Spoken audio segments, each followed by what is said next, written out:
Bom, moçada, vamos lá, pega a tua prova de direito penal agora, a partir da questão número 31, mais 10 questões, vamos resolver, vamos lá. Questão número 31 diz assim para nós, ó. De acordo com o Código Penal, o erro sobre o elemento constitutivo do tipo penal permite apenas erro sobre o elemento constitutivo do tipo penal. Do que nós estamos falando? Erro de tipo. O erro de tipo, se evitável, exclui o dolo. Se inevitável, exclui dolo e culpa. Portanto, vamos lá. Letra E, olha só. Permite apenas a punição por crime culposo, se previsto em lei. Tá bom? Então, de acordo com o Código Penal, o erro sobre o elemento constitutivo do tipo penal permite apenas a punição por crime culposo, verdade, se previsto em lei. Obviamente, está falando da hipótese aqui do erro de tipo evitável. Tá bom? Então, é o caput do artigo 20, tranquilo. Legal? Letra I. Avança, vamos lá. 32. É correto afirmar acerca dos princípios constitucionais do direito penal. Vamos lá. A fixação dos crimes e das respectivas penas não depende da lei formal. Claro que depende, né, gente? Tá? Lembra lá? Princípio da legalidade. Não há crime sem lei anterior que defina. Não há pena sem prévia combinação legal. Tá bom? Então lembra lá do teu inciso 39 do artigo 5º, que também é o artigo 1º do Código Penal. Tá? B. Para beneficiar o réu, a lei poderá ser aplicada retroativamente. Legal, tá? Poderá, desde que para beneficiar. E retroatividade da lei maléfica, mas a retroatividade da lei benéfica. Bacana, 32, letra B. Tá aí. C. A lei não poderá deixar de incriminar uma conduta já tipificada por legislação anterior. Não, né? Nada a ver. Uma lei posterior no tempo pode, inclusive, descriminalizar uma conduta, sem problema. D. As penas cruéis poderão ser aplicadas... Não, gente. Não tem C. As penas cruéis não podem ser aplicadas. Ponto. É lá o que diz. Lembra o inciso 47 da tua Constituição. Artigo 5º, né? Letra E. Na impossibilidade de cumprimento da pena pelo réu, os seus familiares poderão ter a liberdade restringida. Claro que não, né, gente? Claro que não. Tá? Princípio da responsabilidade penal pessoal. Tá? Inclusive, isso está narrado também lá no teu artigo 5º da Constituição, lá no inciso 45. Tá bom? Então, 32, letra B. 33. Assinale a alternativa que indica corretamente o princípio do direito penal, pelo qual uma conduta legalmente tipificada não poderá ser considerada típica se for tolerada ou aceita pela sociedade. Gente, nós estamos falando princípio da adequação social. Lembra? Lembra que eu te dei o exemplo no que diz respeito a furar a orelha de uma criança? Lembra lá? Deu o exemplo até da Heloísa? Lembra? Então, furou a orelha da criança. Isso é uma ofensa à integridade física dela? É uma lesão corporal? Em tese é uma conduta formalmente típica, mas a adequação social disso? Portanto, a ideia do princípio da adequação social, tirando a incidência do direito penal do caso concreto, portanto, então, princípio da adequação social. Tá bom? 34. De acordo com o Código Penal, é correto afirmar sobre a exclusão da ilicitude. Estamos falando das hipóteses lá do artigo 23 do Código Penal, depois 24 e 25, que narram, respectivamente, está a necessidade de legítima defesa. Tá? A legítima defesa somente poderá a legítima defesa somente afastará a ilicitude da conduta quando se tratar de proteção de bem próprio do agente. Não, né? Bem próprio ou de terceiro. Considera-se esta necessidade quem necessite afastar uma agressão atual e iminente. Eu falei que ia cair isso, hein? Lembra? Não tem a palavra iminente nesta necessidade. Tá? O perigo tem que ser atual. O iminente é no que diz respeito à agressão, à injusta agressão da legítima defesa. Cuidado. C. Aquele que tem o dever legal de enfrentar o perigo não pode alegar essa necessidade. Claro, né? Imagina o bombeiro dizendo que não vai entrar porque tem fogo, e fogo tem perigo. Amigo, como faz isso? Artigo 24, parágrafo 1º. Quem tem o dever legal de enfrentar o perigo não pode dizer que está em necessidade. Tá? Lembrando, entretanto, porém, todavia, que não se exige de ninguém atos de heroísmo. Tá? Se o perigo estiver além daquilo que o controle dado pela função da pessoa pode oferecer segurança, obviamente, então, que aí está necessidade. Mas, em linhas gerais, é o que diz o Código. Segue. A proteção de salvaguarda de direito próprio ou alheio de perigo atual é tutelada por meio da legítima defesa. Não. Eu falei para você no dia da nossa aula. Lembra? O pessoal do pré e do pós. Perigo, o que tem que lembrar? Está necessidade. Injusta agressão, legítima defesa. Tá? Então, se falou perigo, estamos falando que está necessidade. Vai. Letra E. A exclusão de ilicitude afasta eventual responsabilização do agente pelo eventual excesso, apenas quando for culposo. Claro que não. o agente responde pelo excesso doloso ou culposo. Tá? 23, parágrafo único do Código Penal. Então, portanto, a 34, letra C. 35. De acordo com o Código Penal, é correto afirmar sobre o crime de roubo. No roubo, o agravo, ameaça ou emprego de violência deve ser causada contra a pessoa. Claro, perfeito. Tá? Então, o artigo 157 diz isso para nós, que a violência ou agravo, ameaça tem que ser contra a pessoa, galera. Cuidado com isso. Depois, olha só. B. No roubo, equipara-se a coisa alheia à móvel obtenção de devida vantagem econômica. Não, indevida vantagem econômica é um elemento objetivo do crime de extorsão, tá? Não roubo.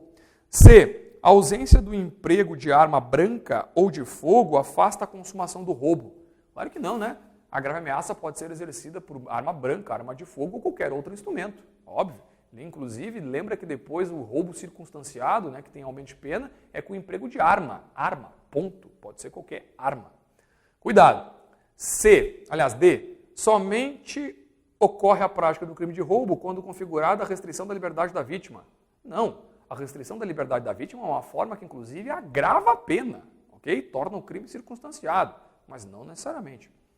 E, para a caracterização do roubo, a grave ameaça ou violência deve ser sempre antes. Não. Lembra que temos na figura do parágrafo 1º o roubo impróprio. O roubo impróprio é aquele roubo no qual a violência ou a grave ameaça é aplicada depois da subtração da coisa, para garantir a impunidade ou a posse da coisa que foi subtraída. Bacana? Então, cuidado. 35, facinho, né? Letra C. Tá? Acho uma questão tranquila, 35. Vamos para 36. Moçada, 36 diz assim para nós, ó. No que diz respeito ao funcionário público, né? Considera-se então, vamos lá. 1. Quem exerce, ainda que sem remuneração, função pública. Beleza, artigo 327. Lembra lá do Código Penal? Considera-se funcionário público para os efeitos penais, quem, embora transitoriamente ou sem remuneração, exerce cargo, emprego ou função. Legal. Vamos ver a 2. Quem exerce qualquer tipo de atividade remunerada. Qualquer um. Não, né? Tu aí peleando, lutando para ser funcionário público, qualquer um vai ser? Não, né, mãe? Claro que não. 3. Apenas o servidor público aprovado em concurso de provas e títulos. Também não. Lembra?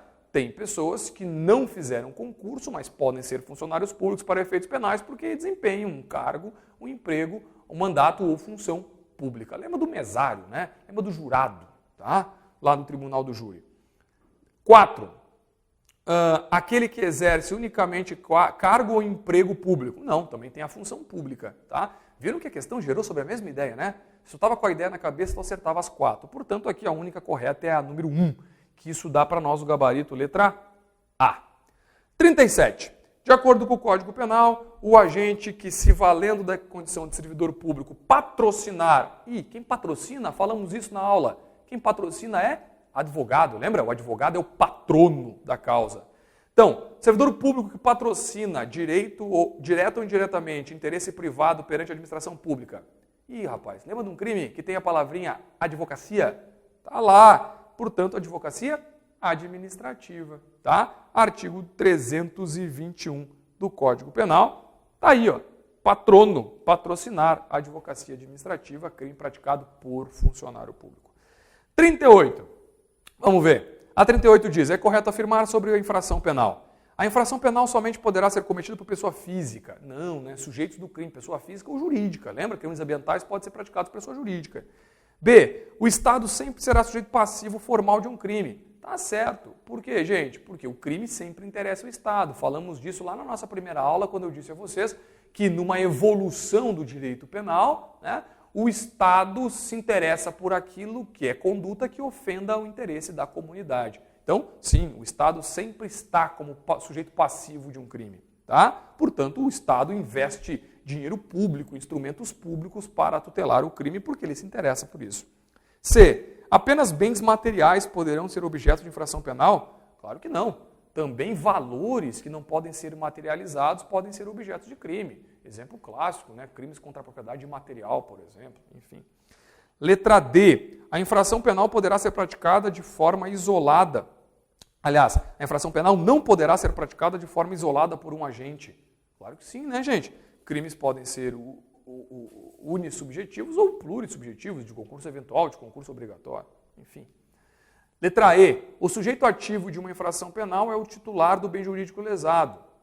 O sujeito ativo? Não, né? O sujeito passivo é aquele que teve o bem lesado. Então, portanto, 38, letra B. 39. De acordo com o Código Penal, a incapacidade para as ocupações habituais por mais de 30 dias caracteriza o crime de... Bati nessa tecla contigo, hein? Lembra? Falei, hein? Vai cair, porque sempre cai. Artigo 129 do Código Penal. Parágrafos 1º e 2º narram as hipóteses de lesão corporal grave. Lembra? Então, tá certo, lesão corporal grave, inclusive essa hipótese está lá no teu parágrafo 1º. Então, lesão corporal grave. É isso aí, gabarito letra C. 40. De acordo com o Código Penal, é correto afirmar sobre os crimes contra a dignidade sexual. Vamos lá. Serão sempre procedidos mediante ação penal pública incondicionada? Não, né, gente? Não, né? A regra, inclusive, é ação penal pública condicionada, tá? Procede-se, olha aí, ó, mediante ação penal pública condicionada, de acordo com o 225 do Código Penal, a representação. Procede-se, entretanto, lá no parágrafo único, mediante ação penal pública incondicionada, se a vítima é menor de 18 anos. Cuidado. B. Quando praticado em concurso de pessoas, procede-se mediante ação penal privada? Não há essa previsão, né? Absurda essa ideia, inclusive. C. Quando o sujeito ativo possui relação de autoridade sobre a vítima, será de ação penal privada? Não, né? Claro que não. Se tem alguma relação de autoridade com a vítima, inclusive tem aumento de pena, lembra? Tá? Letra D. Procede-se mediante ação penal pública incondicionada quando a vítima for menor de 18 anos. Perfeito. É justamente o que diz o parágrafo único do 225 que a gente acabou de trabalhar. Sendo a vítima pessoa vulnerável, procede-se mediante ação penal pública condicionada à representação. Não, né? Pessoas com menos de 18 ou em estado de vulnerabilidade, a ação penal é pública incondicionada, conforme lá a redação do parágrafo único do 225. Tá? Então, portanto, 40, letra D. Legal? Essas, então, as 10 questões de noções de direito penal. Vamos para 5 de direitos humanos no próximo vídeo.